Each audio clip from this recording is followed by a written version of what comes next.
a liberar! ¡Déjate un tiro solo, perro!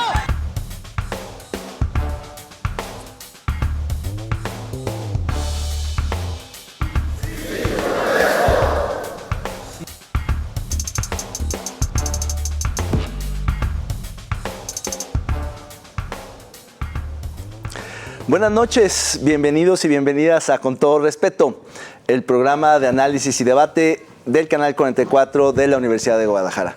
Le doy la bienvenida a mis compañeros y compañera. Sonia, ¿cómo estás? Bien, bien, David, gracias. Buenas noches, Jonathan, ¿cómo estás? ¿Qué tal? Buenas noches, ya listos para Con Todo Respeto, Diego. Muy buenas noches a todos en casa. Sonia, Jonathan, David, pues listos, arráncate. Pues vamos a arrancar con un tuit internacional de SPR Informa a propósito del accidente trágico del buque Cuauhtémoc en Brooklyn, Nueva York. Dice Michael Graham, miembro de la Junta Nacional de Seguridad de Transporte, que detalló que trabajan en coordinación con los contrapartes mexicanas para tener acceso a este buque escuela para realizar investigaciones. También declaró que se está trabajando en establecer los grupos de investigación tras el incidente el pasado 17 de mayo. Somos optimistas, dice, de que tendremos acceso muy pronto, afirmó. Y es que pues esta noticia la vimos todos, se convirtió en una tendencia mundial de cómo se accidentó este buque en el puente de Brooklyn, cómo cayeron algunos marinos y trágicamente 2 de ellos murieron. Tú, Diego, escribiste sobre el tema. ¿Cómo ves esto?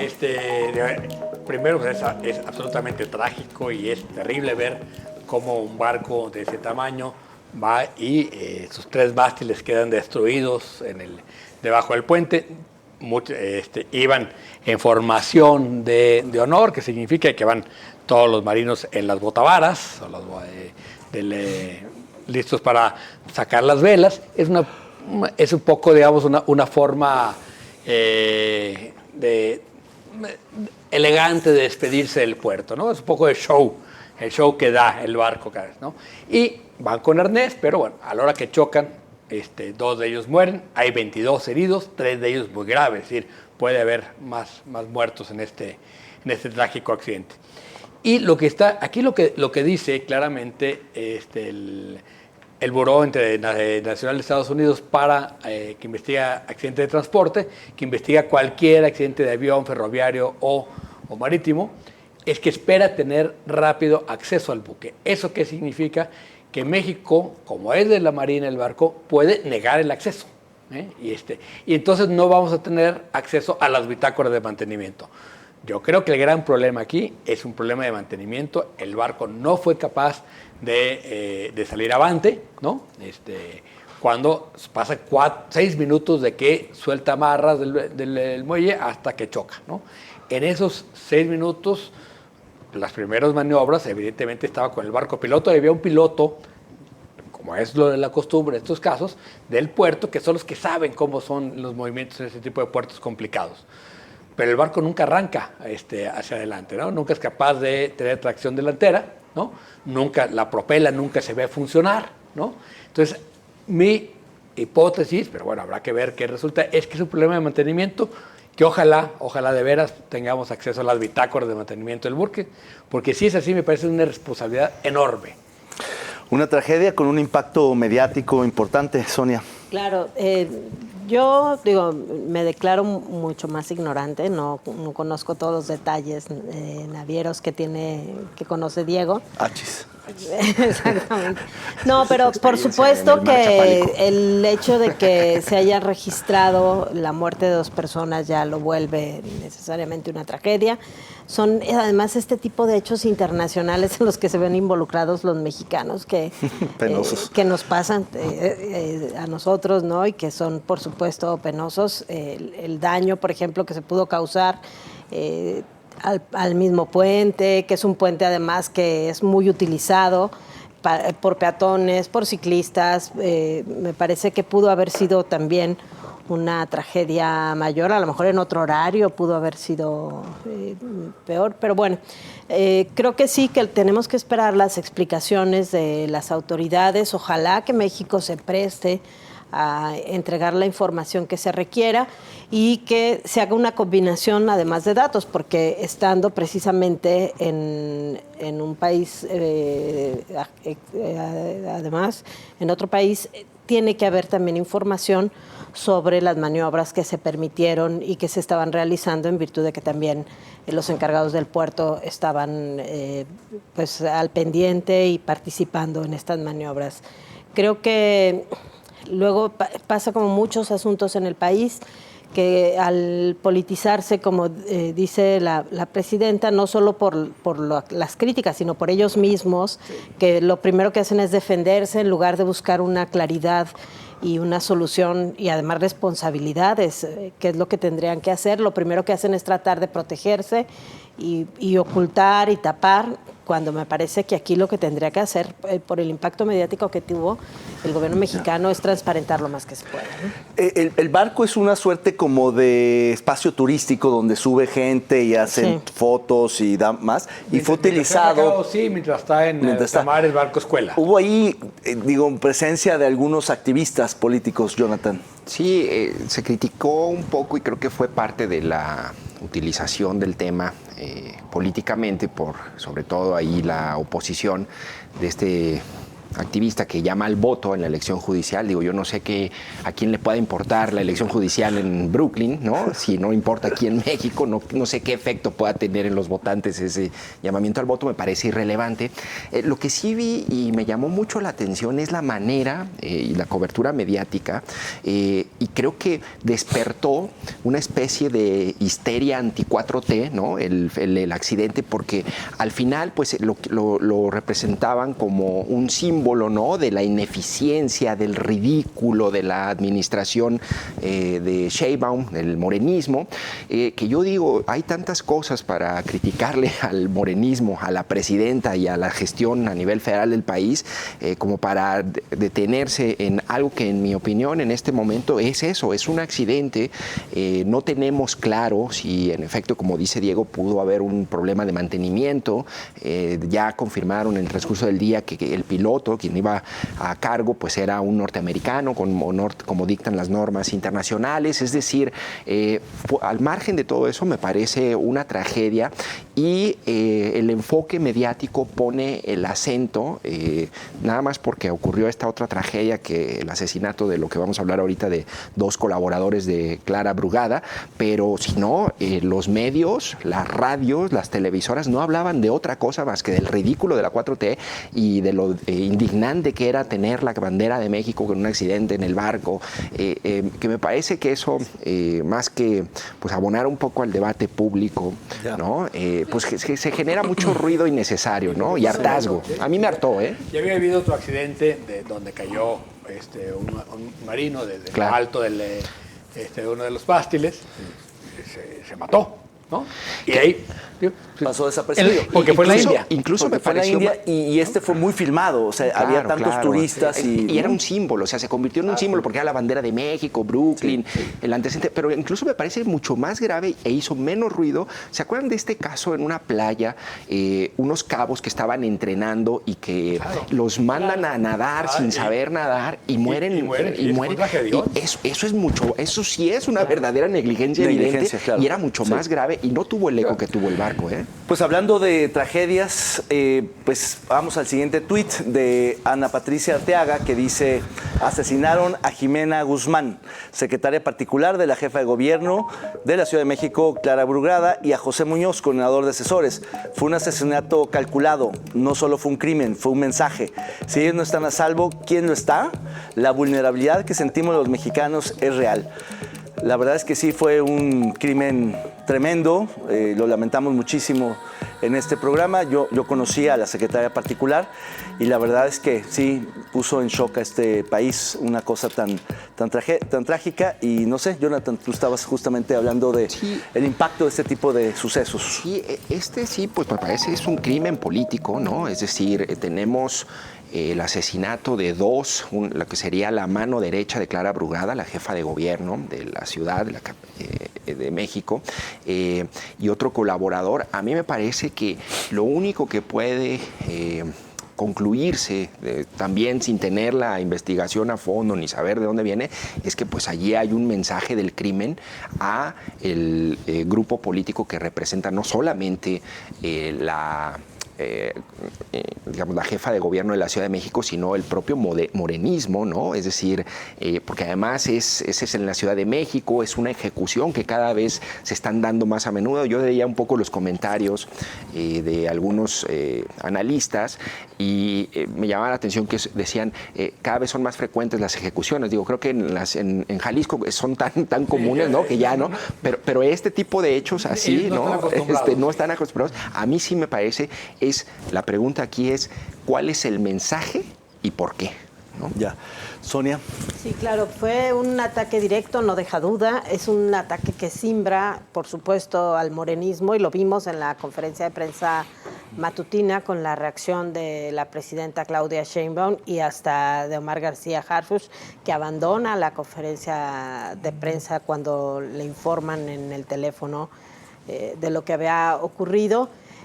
Creo que el problema también ya en este país es que es muy complejo ya saber lo que significa un crimen de estos cuando la delincuencia organizada ha vuelto el asesinato la única vía para resolver cualquier tema que quiere resolver, desde sancionar a alguien que colaboraba con ellos e hizo mal las cosas, sancionar a quien no quiso colaborar, sancionar a quien puede poner en riesgo algún negocio. Es decir, es ya tan variada la razón por la que se cometen estos crímenes que me parece que es muy complejo tratar de leer qué es lo que está ocurriendo. Me parece también el nivel más alto que ha habido en un hecho como estos para el morenismo, y ojalá que sirva al menos para que Morena asuma la realidad que está enfrentando este país, ¿no? Sí, porque no fue ciertamente a un comisario policial ni a un fiscal, sino a un colaborador, alguien que realmente lleva la agenda, que no necesariamente lleva esos temas difíciles o esas decisiones, Diego. Sí, a ver, ahora sí que volviendo a aquello que escribió Rita Segato hace más de 15 años, es un lenguaje, ¿no? Es decir, la forma de asesinar es un lenguaje, y me parece que la forma en que asesinan a estos dos colaboradores, ¿por qué a ellos? Me parece que es un tema que se irá dilucidando, ¿no? Es decir, es un mensaje a la jefa de gobierno, porque es su jefe de asesores o uno de sus asesores legales y su secretaria particular. Creo que también va a cambiar mucho la forma en que Morena entiende la seguridad de los funcionarios, y eso que tanto criticó de las camionetotas. Creo que después de esto vamos a ver un gran cambio en la forma de seguridad de la austeridad republicana. Y la otra es que me parece que también tiene este gran impacto porque sucede en la capital de la República. Hemos visto este tipo de asesinatos en otras partes del país, aquí mismo en Jalisco. Los dos asesinados. Sí, pero los dos asesores de seguridad asesinados en Tlaquepaque, ¿no? Pues es un escandalote, ¿no? Que sí fue tema de los noticieros nacionales, pero no fue tema de la mañanera, ¿no? Acá fue, además, en el momento de la mañanera, para que saliera ahí, me parece que tiene mucho simbólico. Y la otra, Héctor de Mauleón lo comentaba hoy en un tuit, el hecho de la forma, es decir, de una precisión y de un profesionalismo que aterrador. Sí, lamentamos muchísimo ese fallecimiento, ese asesinato, lo condenamos. Y bueno, vamos a tener que ir a un corte, volvemos. Seguimos Con Todo Respeto.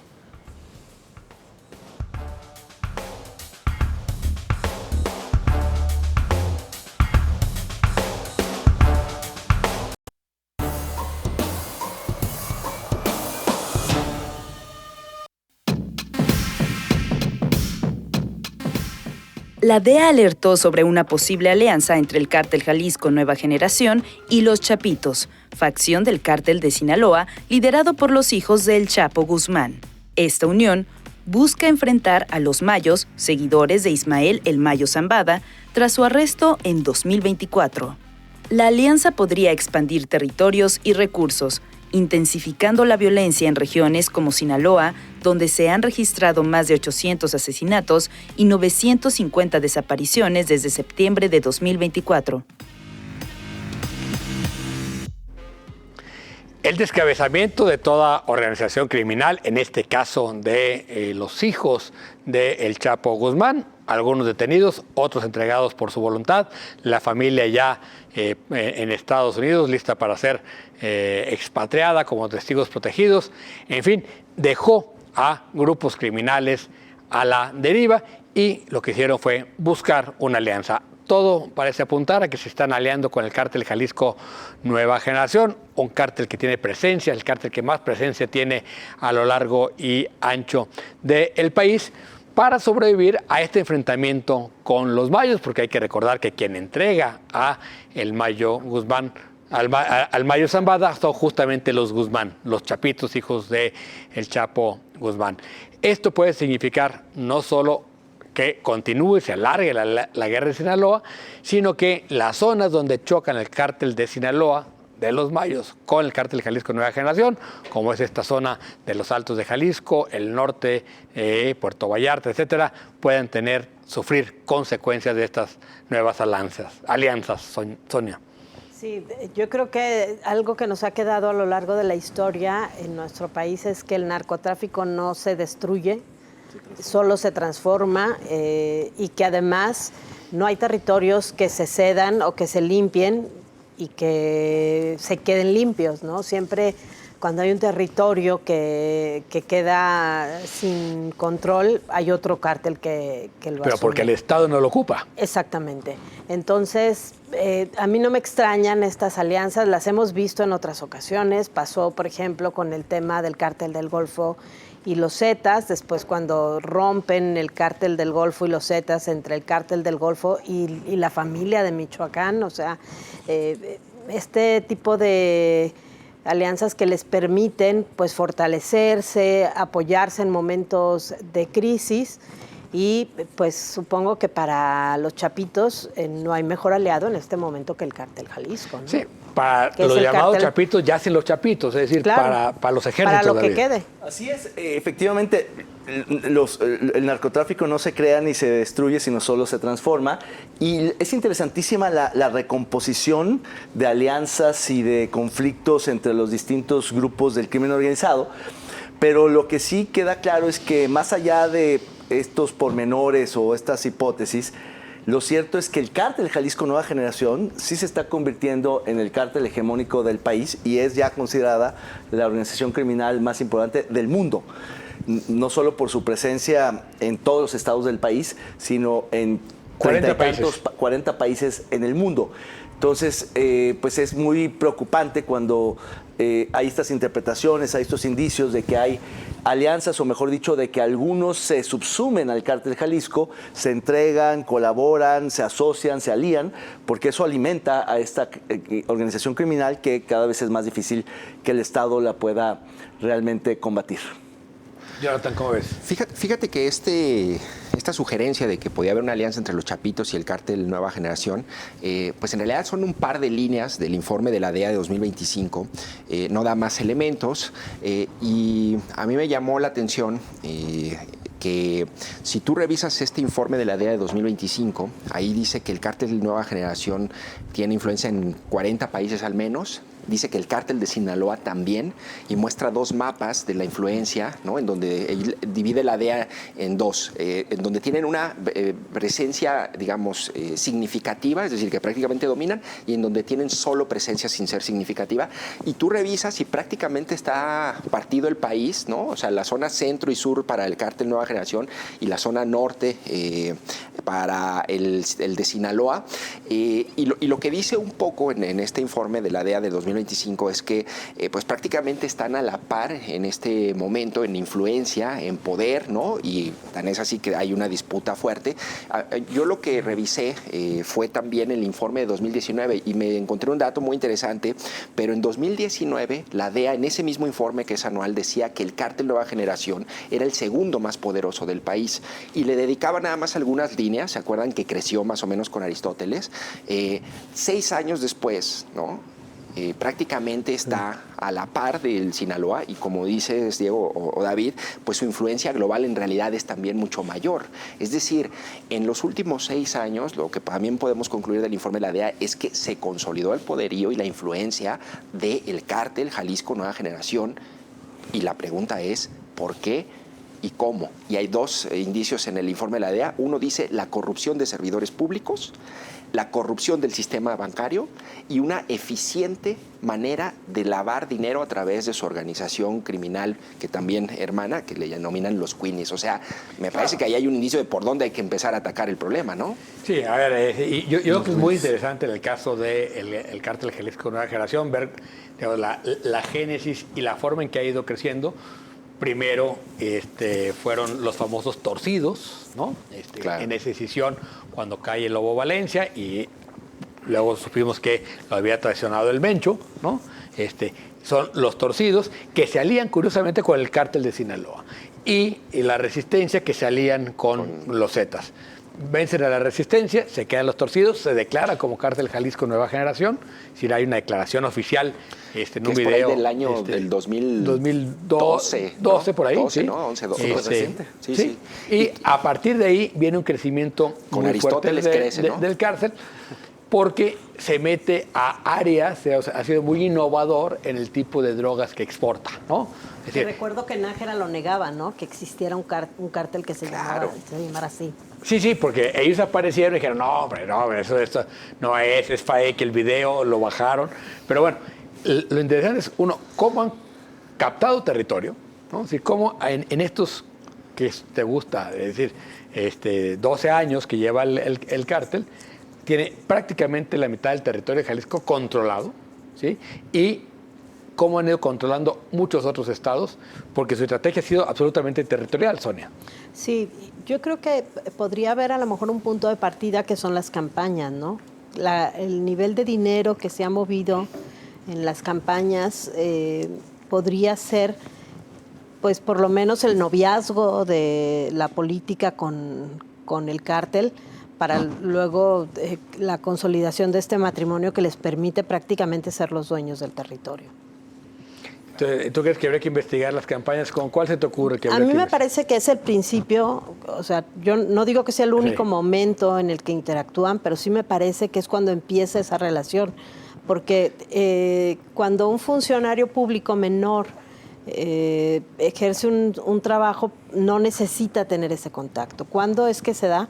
Pues cuando empiezan, cuando hay campaña y además los montos que se mueven ya en las campañas, es muy difícil que un empresario le meta a fondo perdido. Estamos hablando siempre de millones de pesos, incluso en campañas a alcaldías que son de municipios pequeños.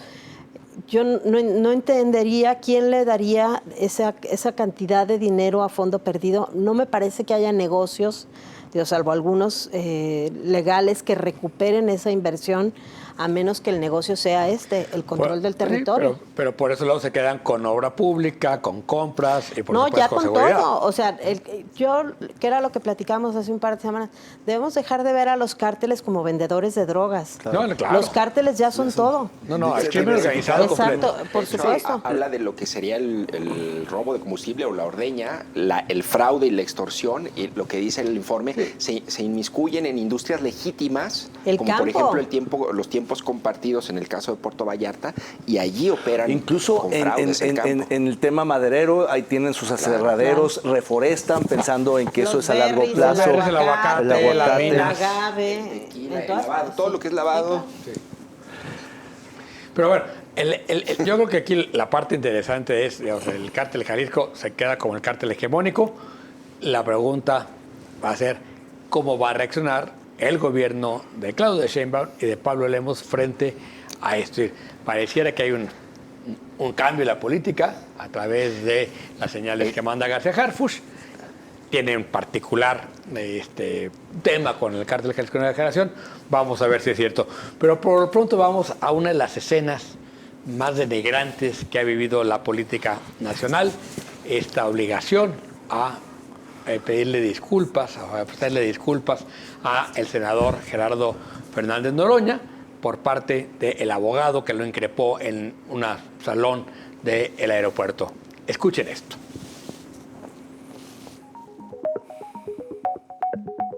Me dirijo a usted con el respeto que me merece su investidura y persona para ofrecerle una sincera y profunda disculpa por los acontecimientos ocurridos el pasado 20 de septiembre de 2024 en el Salón American Express del Aeropuerto Internacional de la Ciudad de México. Reconozco que mis palabras y acciones fueron inaceptables y estoy consciente de que usted, como persona y presidente de la mesa directiva del Senado de la República, merece todo mi respeto. Para llegar a esto, por supuesto que en medio hubo una demanda en contra de este abogado y toda la presión del Poder Judicial era esto o vote, Sonia. Bueno, a mí no me consta que haya habido presión al Poder Judicial. Es un asunto que se resuelve en tribunales. Fue una agresión por parte de esta persona que llegó incluso a lo físico, al quitarle el teléfono, este tema. No sé si hubo presión. Si hubo presión, mal. Me parece que si Fernández Noroña utilizó su poder para presionar a los jueces o a los conciliadores para que se llegara a un acuerdo que terminara en esta disculpa, entonces sí tendríamos que sancionar. Si es producto de una resolución que permitió a este abogado evadir un largo proceso, bueno, sí, pues así es. Pero lo que tendría que ser es que nos acostumbremos a que se aplique la ley. Claro, pero lo que me parece insólito es que esto llegue a la tribuna del Senado. Es decir, que exhiban de esa manera, por más culpabilidad o responsabilidad que tuviera este abogado, el hecho de llevarlo a la mayor tribuna del país para exhibirlo, para humillarlo, para obligarlo a que pida disculpas públicas, me parece un exceso terrible. Es decir, pudo haber ido por la vía legal o por otras vías, pero llevarlo a ese nivel me parece indignante. Las conciliaciones normalmente es, oye, sí, te pido una disculpa, ¿no? Pero o sea, si hay un abuso de poder, allí te das, allí te das cuenta cómo el poder resignifica y transforma a un personaje y un hecho como en este caso el que suscita Noroña. Es decir, Noroña, siendo oposición, sin ser un tipo que presidía el Senado ni nada, no, o sea, podía pasar por bocón o payaso. Con poder se convierte en un déspota, ¿no? Exacto. O sea, y eso es lo que hace a los funcionarios. Claro. Nada, pues lo ejerce con total abuso, ¿no? A mí me parece que era innecesario. Indignante. Sí, hay que tenerlo muy claro porque puede ser una pésima señal de cómo se transforma la manera de entender la relación entre los ciudadanos y los políticos. Vamos a un corte, no le cambie. Regresamos. O sea, ¿qué dices?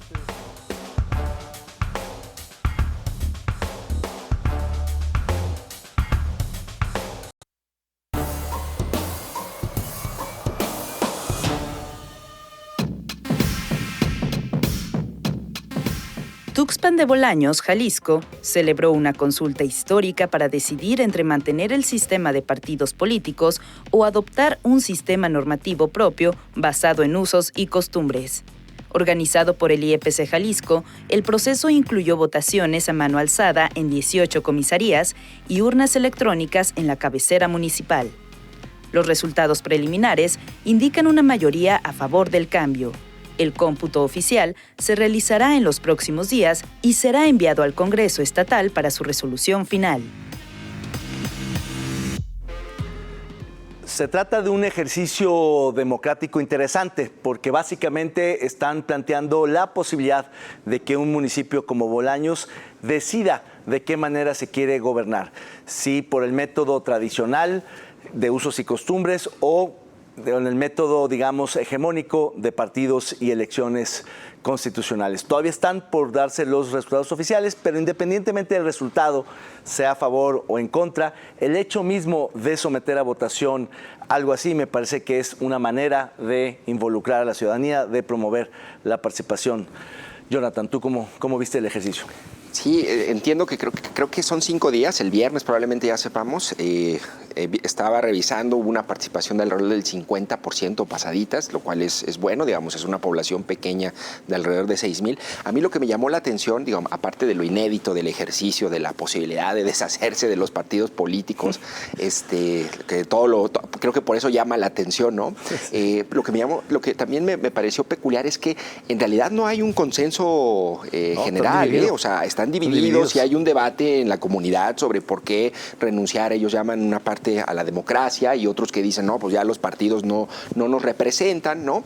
Yo creo que valdría la pena, a partir del resultado, revisar bien el ejercicio y estudiarlo para entender más o menos la ruta que siguió, que es decir, una petición de la propia comunidad. Entiendo, la verdad es que sé que es una consulta ciudadana, que es esta figura que existe.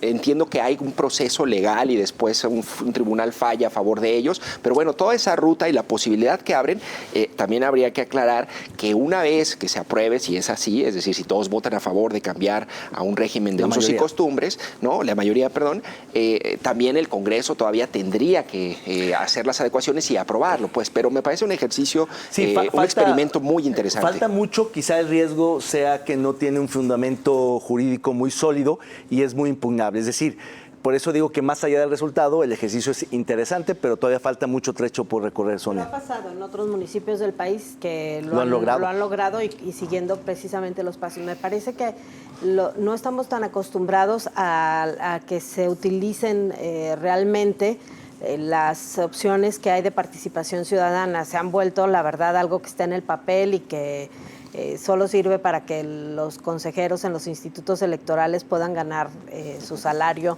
todo el año y el día de las elecciones ganar el doble.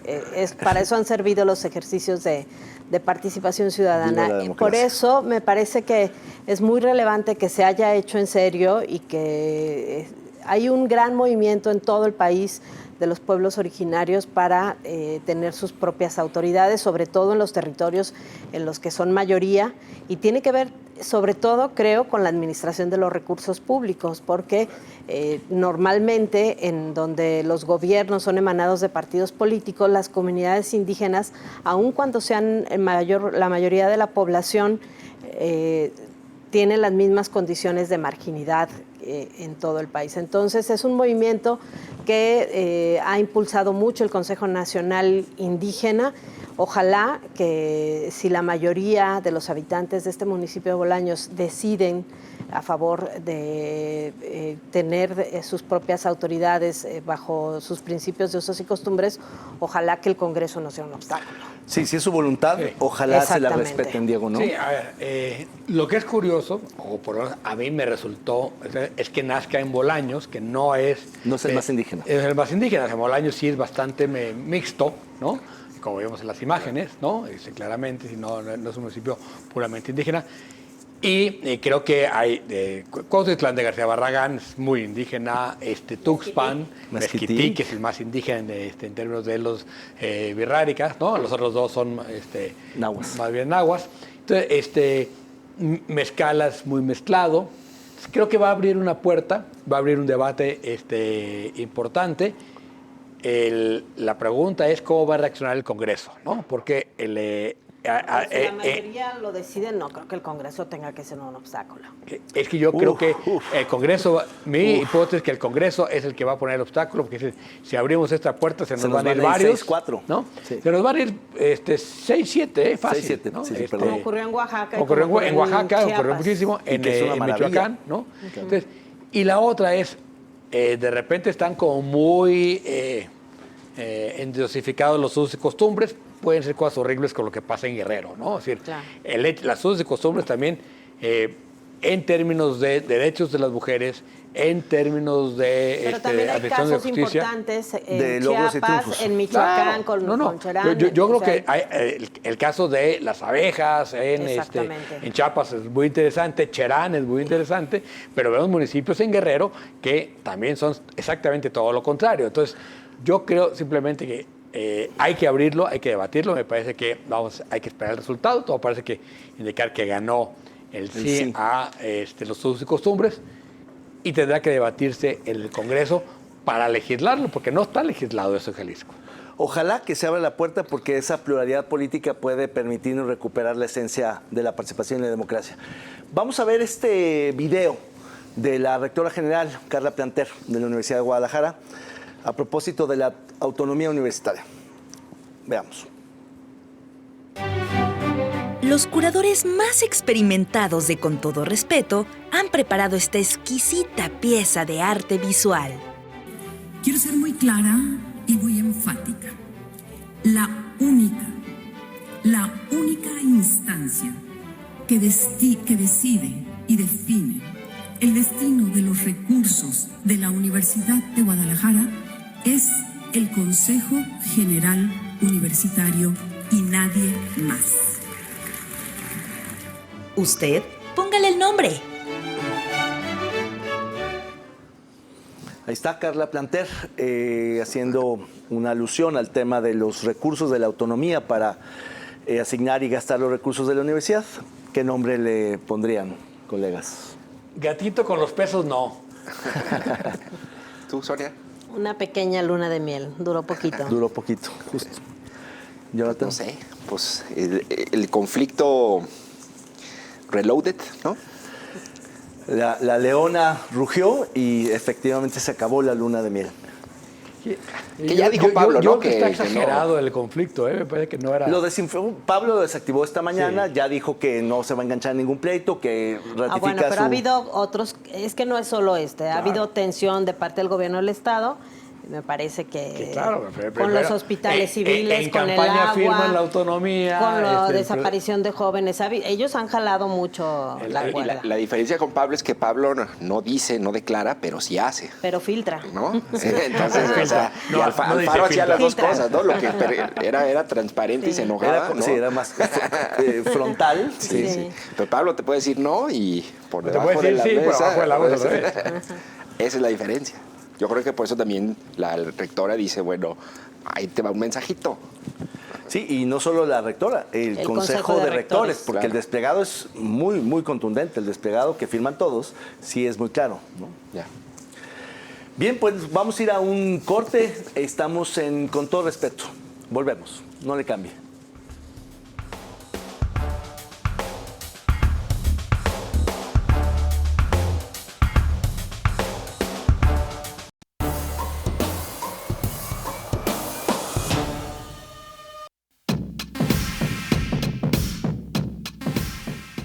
A 2 semanas de las elecciones judiciales del 1 de junio de 2025, persiste incertidumbre sobre la calificación y emisión de resultados. Debido a recortes presupuestales, el INE no implementará el PREP ni conteo rápido, limitándose a informar avances del cómputo la noche electoral. Los resultados oficiales podrían tardar varios días, dependiendo de la participación ciudadana y la logística de los cómputos distritales. Esta situación ha generado preocupación sobre la transparencia y legitimidad del proceso.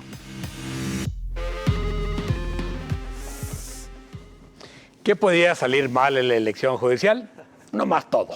Es decir, ha sido un proceso de una elección mal diseñada en la legislación, mal implementada y encima con recortes presupuestales.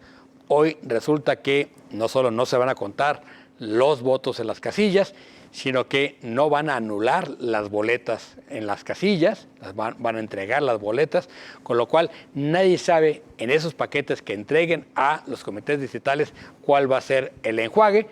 Puede que ninguno, simplemente se abre al sospechosismo. Regresamos a las épocas previas al 97. David, ¿tú cómo lo ves? Tú que eres funcionario electoral, a ver.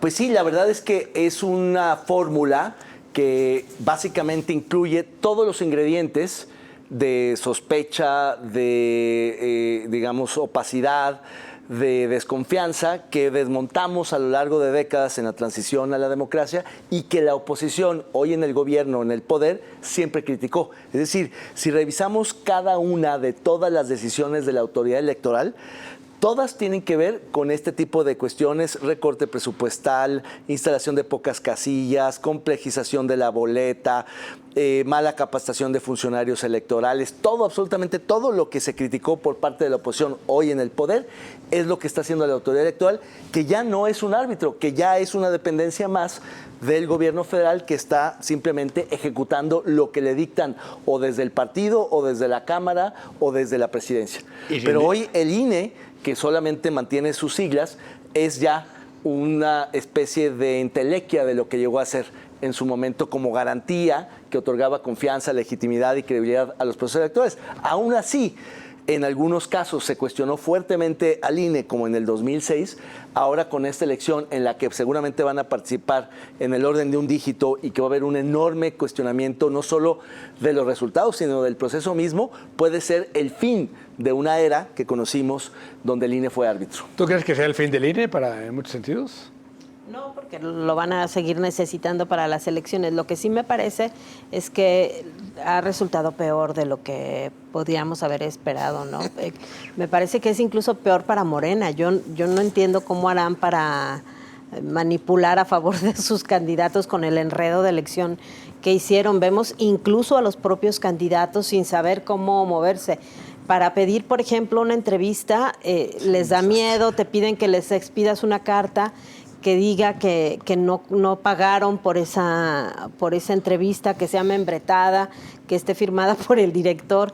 Un montón de cosas. Me parece que se enredaron ellos solos y que ahora tampoco saben.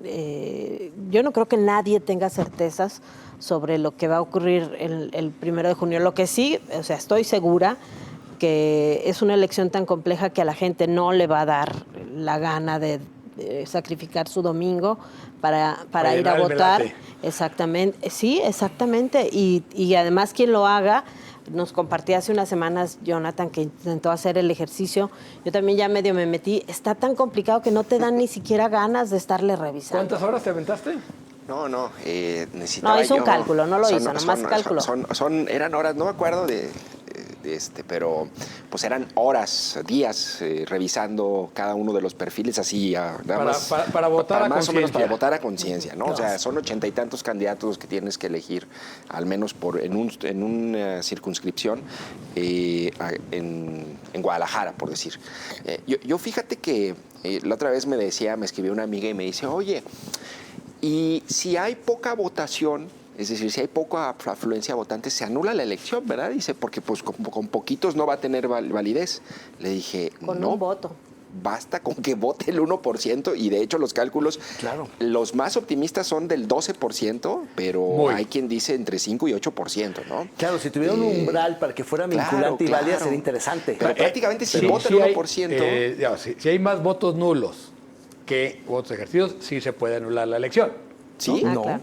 Yo no he visto no vi esa cláusula. En las ordinarias sí. Ya no aplica eso. Yo no creo que aplique ese principio. Según yo no, No, pero además yo no es un principio general. No. Según yo, Es que esta elección es buena completamente duda, distinta y atípica. Otra parte que a mí me preocupa mucho del proceso es que para el ciudadano común y corriente efectivamente es complicadísimo enfrentarse a esa boleta y decidir cómo votar. Pero para la movilización electoral que se está haciendo desde el oficialismo, desde Morena, donde están pasando ya la pero lista... otros partidos también. Yo fui el otro día al Tianguis y me dieron una boleta ya tachada de MC, te lo juro. Oye, pero en realidad... Pero están pasando el acordeón, Sí, están pasando los acordeones. de cómo podías votar, pero eran nomás como 6 candidatos. Y yo dije, oye, si te van a hacer la chamba, ya que te lo hagan de completa, todo, ¿no? Completa. Mira, al margen, digamos, de lo que pueda haber de especulación o todo el sospechosismo, hay una realidad en la elección. Si tú tienes poca afluencia de votantes, que esto es una lógica en cualquier elección. Si tú tienes pocos votantes ciudadanos, ¿no? Es decir, si van y votan 10, los partidos tienen que esforzarse menos en movilizar 11 para poder inclinar la balanza. Es decir, a diferencia de si votaran 100, entonces para los partidos le representa más esfuerzo.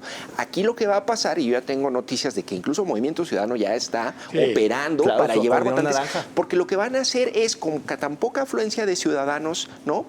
los partidos van a poder influir en el voto y al pero final está- pues se va a elegir. Pero los ¿no? partidos están fuera de esta elección. Que en este Ajá. caso el partido en realidad sería, porque aquí en Jalisco pues es Movimiento Ciudadano, Ya. pero donde hay estructuras fuertes No, en bueno, el país, Pero todo ni es siquiera Morena, ¿no? tiene todos los candidatos. No, no Yo tiene creo que hasta candidatos. para los partidos Está confuso también. Sí. hasta para Morena, porque o sea, aun cuando Morena mueva a quienes se supone son sus clientes, que podrían ser sus clientes, ¿no? Que son quienes reciben programas sociales. ¿Tú crees que esas personas tienen interés en ir a En ir votar por el... con un acordeón, hacer cola de horas, porque además va a haber pocas Exactamente, casillas, y que además va no a ser le entienden. lentísimo el proceso. Exacto. En 15 días estaremos hablando de los resultados, primeros resultados de esta elección del Poder Judicial que nos hace el país más democrático del mundo. Por lo pronto, vamos al siguiente tema, que es la Auditoría Superior. Hacía años que no hablábamos de esto. Toca cambio de auditor. Veamos esta cápsula.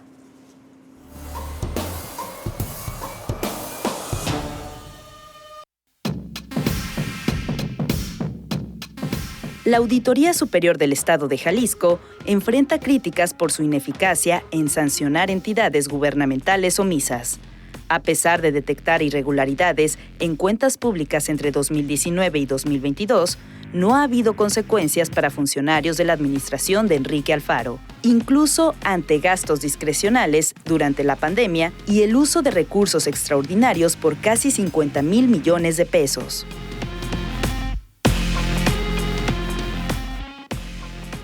Y bueno, hace años un presidente de Coparmex se fue ahí afuera de la Auditoría Superior del Estado a protestar. Al lado de él estaba una botarga de una rata diciendo el auditor es una rata.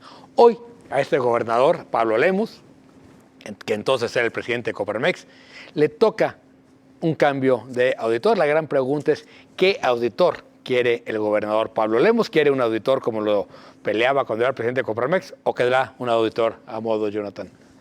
Pues mira, más bien, ¿qué auditoría quiere? ¿No? Es decir, porque es toda una estructura que cuesta y que es ineficiente para supervisar el gasto en la gestión pública. Y a mí me parece que, digamos, yo en los últimos 3, 4, 5 años, lo que ha durado el auditor, no recuerdo un hecho en donde haya intervenido, ¿no? Y que su intervención haya sido fundamental para detectar un desvío de recurso, un mal ejercicio de recursos públicos. Es decir, la pregunta es, ¿qué auditoría queremos, no? Bueno, Sonia, hasta del nombre se acuerda el auditor. De Jorge Ortiz. Jorge Ortiz Claro. de Pineda. Ah, no, pero... No, a mí me parece que el problema no es tanto el auditor, sino la estructura anticorrupción que se armó, que es como una especie de círculo para que nomás des vueltas y no pase nada. Porque lo que hicieron es quitarle las atribuciones de decisión final al auditor. Entonces, aún cuando haya ya cargos y se finque un crédito fiscal, todavía que te puede salvar el Tribunal de Justicia Administrativa. O sea, además la decisión final de los cargos la vuelven a tener los diputados, que vieron que así es la única manera de negociar y de jalar dinero y de extorsionar alcaldes, y entonces en la última reforma le regresan atribuciones y además el Congreso tiene el control sobre el Tribunal de Justicia Administrativa. Entonces la Auditoría Superior terminó siendo una dependencia de trámites nada más, que hace la revisión, pero que no tiene la decisión. Son los contadores que hacen Exactamente. traen el lápiz, pero no tienen. Y además con la gravedad, porque al menos en lo federal, la Auditoría Superior publica completos los informes. Acá no, acá te meten unos resúmenes que no se entienden nada, que no ponen nombres, que todo lo por cuidar a los... Testan. Entonces, no lo testan, ni siquiera lo ponen, y entonces no sabemos nada, ¿no? A ver, yo sí creo que son 3 factores. Uno es el tema de la legislación, que ha habido una regresión en términos de las Por últimas supuesto. adecuaciones, de las últimas reformas, donde efectivamente le restan autonomía, si es que alguna vez la tuvo, la vuelven a la auditoría una dependencia del Congreso y la supeditan a la Comisión de Vigilancia. Segundo, institucionalmente también requiere una revisión, una reingeniería, porque ha crecido mucho, se ha burocratizado enormemente. Hay gente que se dice que es de carrera, pero en realidad simplemente está incrustada en la nómina y ya hay pocos incentivos para un mejor desempeño de la propia auditoría. Y tercero, el perfil del auditor y el equipo directivo, que también, pues, yo creo que es momento de buscar a alguien más proactivo, más público, que le entre a las discusiones, a los debates, y no que por no hacer olas o no hacer ruido, baje el perfil, un poco trabaje en sigilo, porque yo sí creo que es la combinación de los tres factores y efectivamente habrá que exigirle al gobernador que sea congruente con lo que ha defendido durante muchos años desde Coparmex, de subirle. A todos nos conviene, sobre todo en el ocaso del sistema anticorrupción del Estado, con la desaparición del ITEI, con la debilitación de otras estructuras e instancias. Creo que la auditoría, desde el diseño original del combate a la corrupción, antes de que se diseñara el sistema anticorrupción, creo que es uno de los más importantes, sobre todo porque ya hay una cierta capacidad instalada que es enorme. En A Toda Máquina, la Contraloría del Estado y la Auditoría Superior emitieron resoluciones en las que dijeron fue irregular la licitación. El gobernador le dio la orden al Tribunal de lo Administrativo y ahí quedó. Claro, ¿y qué se ha convertido la Auditoría Superior? Pues en un great place to work, ¿no? Porque prácticamente allí hay gente recibiendo un salario, vacaciones, sin mayor responsabilidad ni problemas en cuanto al ojo público que les puedan poner, ¿no? Entonces, pues yo tengo ahí conocidos que es un buen lugar para trabajar. Viene el proceso, se extraña ese momento en que la sociedad civil y los organismos empresariales salieron a la calle en busca de una mejor auditoría. Evidentemente no se logró, ¿no? Los que lo buscaron ahí están, pueden ayudar de adentro, ¿no? Ahí está Sí, por también eso. Augusto. Ahí está Augusto Valencia. Necesitamos una sociedad civil más combativa. Está, por supuesto, también muchos de los otros líderes empresariales que ahora están en el Margarita gobierno. Sierra Mauro, también estuvo Margarita ahí. Sierra estuvo en ese movimiento. En fin, ¿qué pasó con la sociedad civil? ¿No? Se fue, MC.